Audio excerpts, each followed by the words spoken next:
রাত্রিটা পুরো ঘুরে গেলাম কাটাকুটি করতে দেখতে, রাত্রিরও আমার ছান নেই।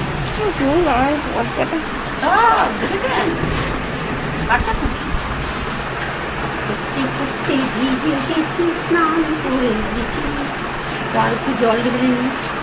শুনেছি নাকি বৃষ্টির জল মাথায় লাগলেই শরীর খারাপ করে, জল ঢেলে নিলে ঠিক হয়ে যায়। কথাটা কি সত্যি?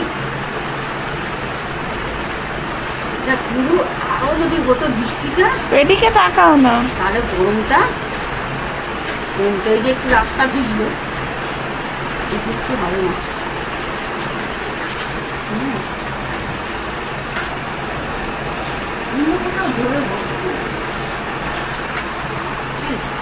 সব কাঁচাকুচি দিনের বেলা কাটতে না পারলে রাত্রে কাটা, পুরো একদম লাইন ধরে দেখা যাচ্ছে না বৃষ্টি লাইন ধরে, বুঝেছেন? এইটাতেও দড়ি ভর্তি, দেখানো যাচ্ছে না বৃষ্টিতে। আর এদিকেও দড়ি, ক্যামেরাম্যান বৃষ্টিতে বেরোবে না।